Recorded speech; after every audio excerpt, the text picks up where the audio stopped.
Hello, everybody, and we're back. We're going to continue our read of Mark Twain's The Mysterious Stranger, and we are up to chapter 3. So get comfortable, grab yourself a coffee or a hot drink. As I said before, I'm doing the big no-no in voiceover, and I'm drinking coffee, which is going to dehydrate me, but I love it. So chapter 3. The stranger had seen everything. He had been everywhere. He knew everything. And he forgot nothing. What another must study, he learned at a glance. There were no difficulties for him, and he made things live.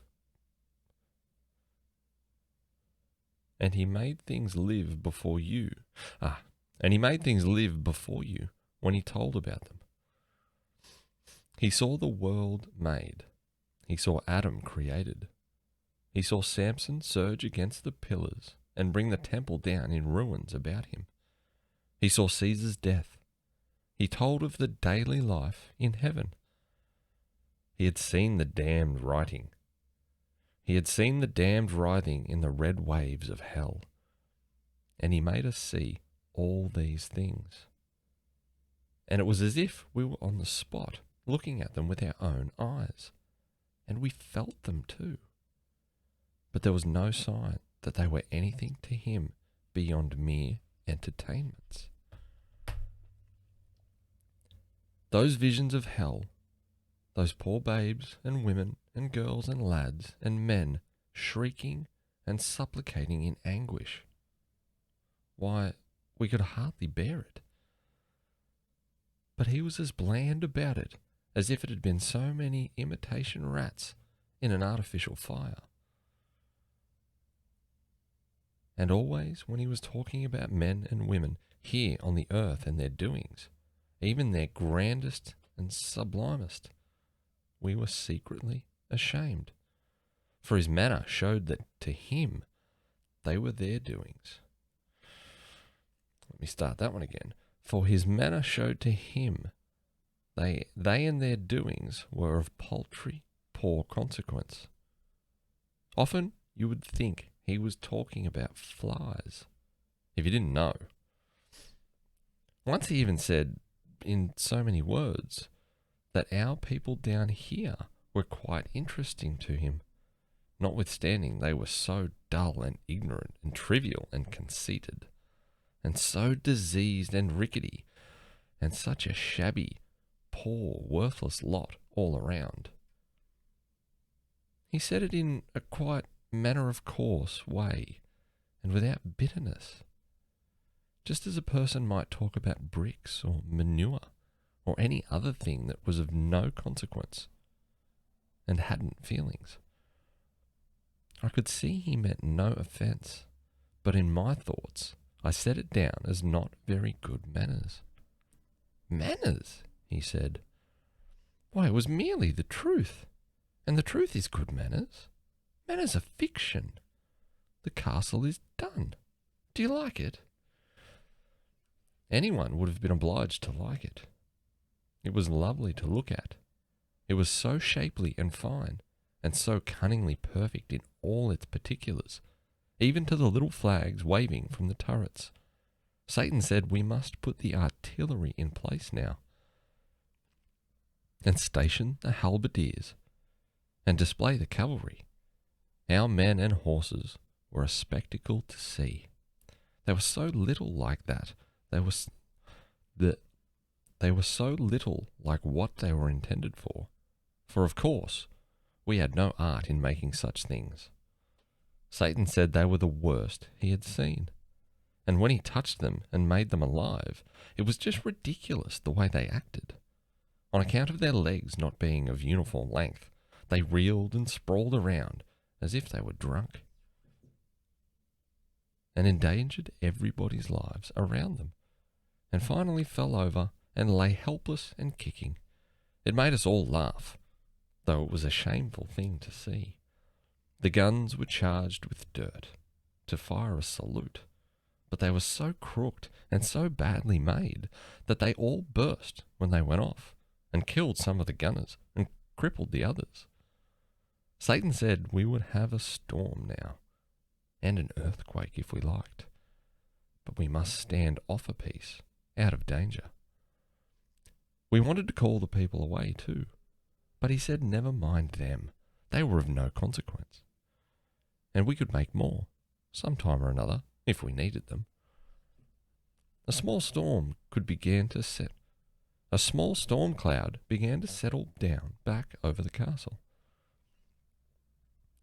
A small storm cloud began to settle down black over the castle, and the miniature lightning and thunder began to play, and the ground to quiver, and the wind to pipe and wheeze, and the rain to fall, and all the people flocked into the castle for shelter. The clouds settled down blacker and blacker, and one could see the castle only dimly through it. The lightning blazed over flash. The lightning blazed out, flash upon flash, and pierced the castle and set it on fire. And the flames shone out red and fierce through the cloud. And the people came flying out, shrieking. But Satan brushed them back, paying no attention to our begging and crying and imploring. And in the midst of the howling of the wind and the volleying of thunder, the magazine blew up. The earthquake rent the ground wide, and the castle's wreck and ruin tumbled into the chasm, which swallowed it from sight and closed upon it. With all that innocent life, not one of the 500 poor creatures escaping. Our hearts were broken. We could not keep from crying. Don't cry, Satan said. They were of no value. But they are gone to hell. Oh, it's no matter. We can make plenty more. It was of no use to try and move him. Evidently he was wholly without feelings and could not understand. He was full of bubbling spirits and as gay as if this were the wedding instead of a fiendish massacre. And as gay as if this were a wedding instead of a fiendish massacre. And he was bent on making us feel as he did. And of course, his magic accomplished his desire. It was no trouble to him. He did whatever he pleased with us. In a little while, we were dancing on that grave, and he was playing to us on a strange, sweet instrument which he took out of his pocket. And the music, but there is no music like that, unless perhaps in heaven. And that was where he bought it from, he said. It made one mad for pleasure, and we could not take our eyes from him, and the looks that went out of our eyes came from our hearts, and their dumb speech was worship. He brought the dance from heaven too, and the bliss of paradise was in it. Presently he said we must go away on an errand, but we could not bear the thought of it, and clung to him, and pleaded with him to stay. I'm going to go back there just quickly because I screwed that up. Presently, he said he must go away on an errand, but we could not bear it, and we clung to him and pleaded with him to stay, and that pleased him, and he said so. And he said he would not go yet, but would wait a little while and would sit down and talk a few minutes longer. And he told us Satan was only his real name, and he was to be known by it to us alone.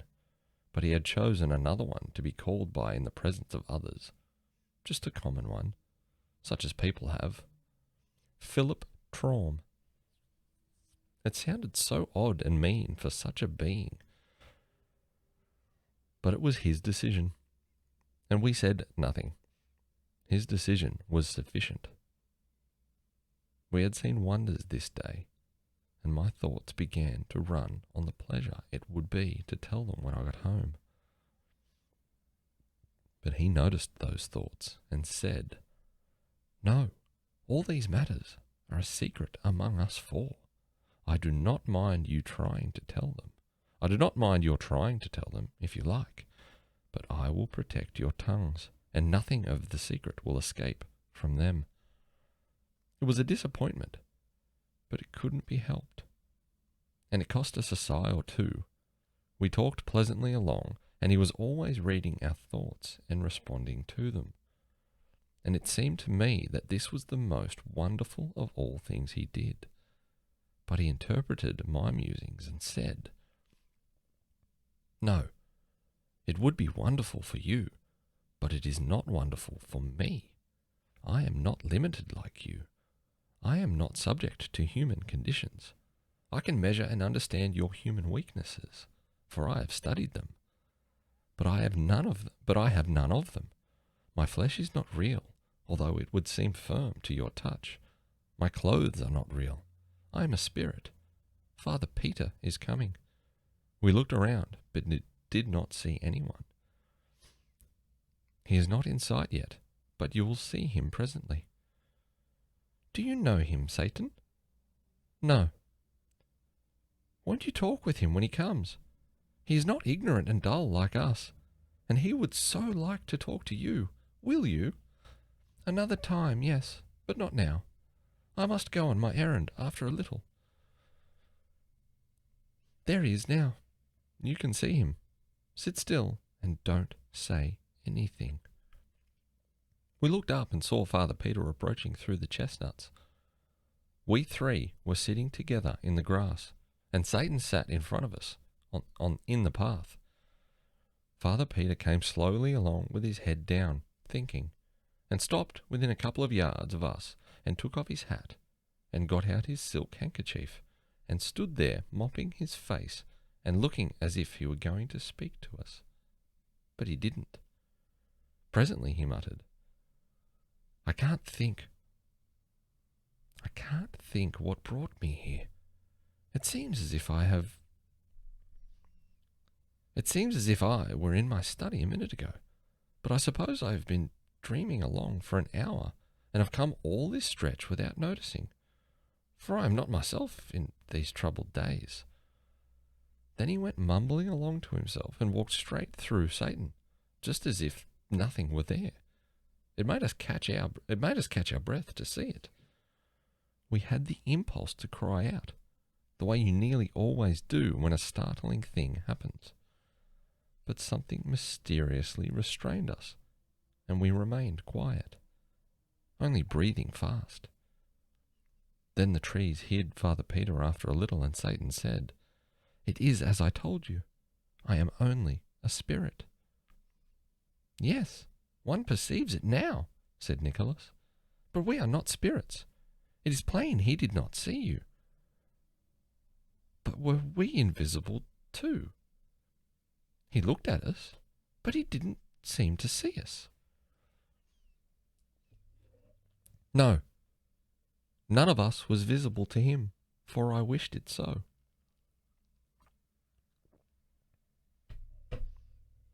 It seemed almost too good to be true that we were actually seeing these romantic and wonderful things, and it was not a dream. And there he sat, looking just like anybody, so natural and simple and charming, and chatting along again, the same as ever. And, well, words cannot make you understand what we felt. It was an ecstasy, and an ecstasy is a thing that will not go into words. It feels like music, and one cannot tell about music so that another person can get the feeling of it. He was back in the old ages once more now, and making them live before us. He had seen so much, so much. It was just a wonder to him. It was just a wonder to look at him and try to think how it must seem to have such experience behind one. But it made you seem sorrowfully trivial, and the creature of a day, and such a short and paltry day too. And he didn't say anything to raise up your drooping pride. No, not a word. He always spoke of men in the same old, indifferent way. just as one speaks of bricks and manure piles and such things. You could see that they were of no consequence to him. One way to the other. One way or the other, he didn't mean to hurt us. You could see that, just as we didn't mean to insult a brick when we disparage it. A brick's emotions are nothing to us. It never occurs to us to think whether it has any or not. Once, when he was bunching the most illustrious kings and conquerors and poets and prophets and pirates and beggars together, just a brick pile, I was shamed into putting in a word for a man. I asked him why he made so much difference between men and himself. He had to struggle with that a moment. He didn't seem to understand how I could ask such a strange question. Then he said, "The difference between man and me, the difference between a mortal and an immortal, between a cloud and a spirit." He picked up a wood house that was creeping along a piece of bark. He picked up a wood louse that was creeping along a piece of bark. What is the difference between Caesar and this? I said, one cannot compare things which by their nature and by their interval between them are not comparable. You have answered your own question, he said. I will expand it. Man is made of dirt. I saw him made. I am not made of dirt. Man is a museum of diseases, a home of impurities. He comes today and is gone tomorrow. He begins as dirt and departs as stench. I am of the aristocracy, of the imperishables, and my man has the moral sense. And man has the moral sense, you understand. He has the moral sense that would seem to be the difference, that would seem to be difference enough between us, all by itself. He stopped there, as if that settled the matter. I was sorry, for at that time I had but a dim idea of what the moral sense was. I merely knew that we were proud of having it. And when he talked like that about it, it wounded me. And I felt as a girl feels who thinks her dearest finery is being admired and then overhears strangers making fun of it. For a while we were all silent, and I, for one, was depressed. Then Satan began to chat again, and soon he was sparkling along in such a cheerful and vivacious vein that my spirits rose once more. He told some very cunning things that put us in a gale of laughter. And when he was telling about the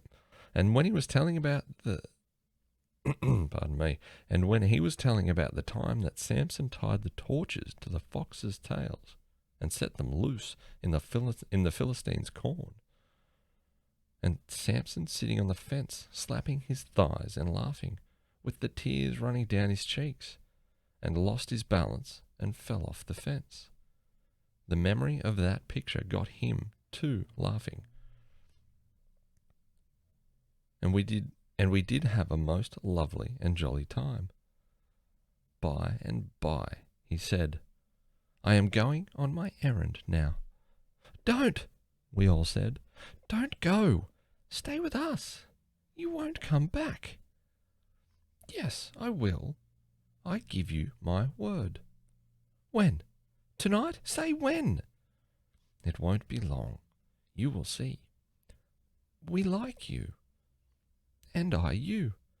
And as a proof of it, I will show you something fine to see. Usually when I go, I merely vanish. But now I will dissolve myself and let you see me do it. He stood up, and it was quickly finished. He thinned away and thinned away until he was a soap bubble, except that he kept his shape. You could see the bushes through him as clearly as you see things through a soap bubble.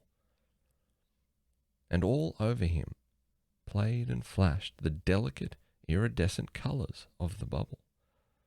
And along with them was that thing shaped like a window sash, which you always see on the globe of the bubble. You have seen a bubble strike the carpet and lightly bound along 2 or 3 times before it bursts. He did that. He sprang, touched the grass, bounded, floated along, touched again, and so on, and presently exploded. Puff! And in his place was vacancy.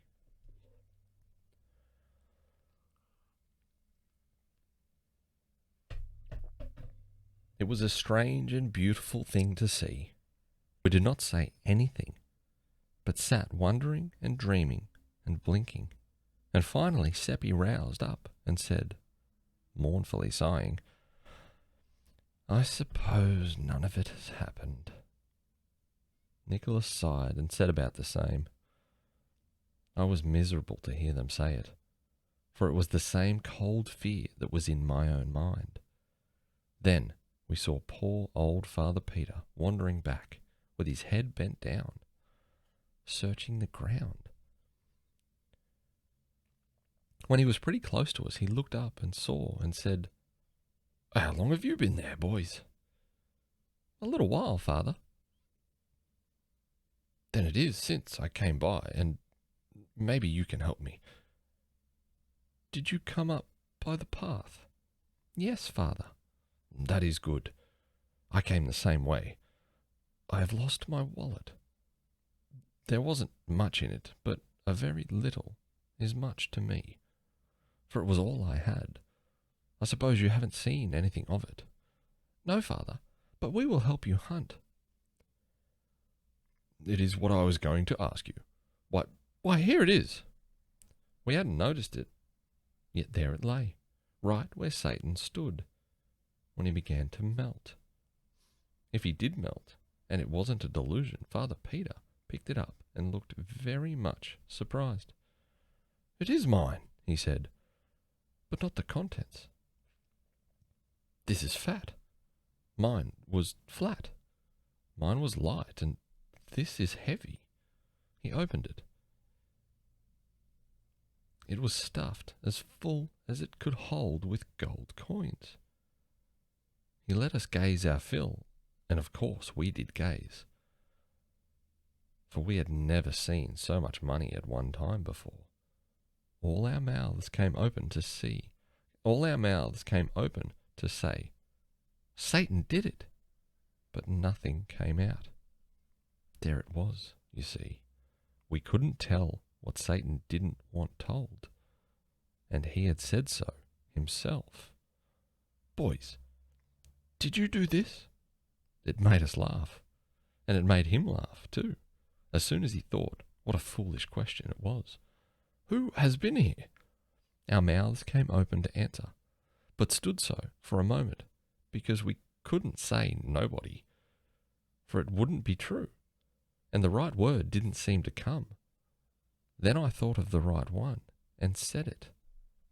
"Not a human being." "That is so," said the others, and let their mouths go shut. "It is not so," said Father Peter, and looked at us very severely. "I came by here a while ago, and there was no one here. But that is nothing. Someone has been here since. I don't mean to say that that person didn't pass here before you came, and I don't mean to say you saw him, but someone did pass, that I know. On your honour, you saw no one?" "Not a human being." "That is sufficient. I know you are telling the truth." He began to count the money on the path, we on our knees eagerly helping to stack it in little piles. "It's 1,100 ducats odd," he said. "Oh dear, if it were only mine, and I need it so." And his voice broke and his lips quivered. "It is yours, sir," we all cried at once. "Every heller." "No, It isn't mine. Only 4 ducats are mine. The rest. He fell to dreaming, poor old soul, and caressing some of the coins in his hands, and forgot where he was. Sitting there on his heels, with his old grey head bare. It was pitiful to see. No, he said, waking up. It isn't mine. I can't account for it. I think some enemy. It must be a trap. Nicholas said, Father Peter, with the exception of the astrologer, you haven't a real enemy in the village, nor Margette either. And not even a half enemy that's rich enough to chance 1,100 ducats to do you a mean turn. I'll ask you if that's so or not. He couldn't get around that argument, and it cheered him up. But it isn't mine, you see. It isn't mine, in any case. He said it in a wistful way, like a person that wouldn't be sorry, but glad if anybody would contradict him. It is yours, Father Peter, and we are witness to it, aren't we, boys? Yes, we are, and we'll stand by it too. Bless your hearts. You do almost persuade me, you do, indeed. If I had only 100 odd ducats of it. The house is mortgaged for it, and we've no home for our heads if we don't pay tomorrow.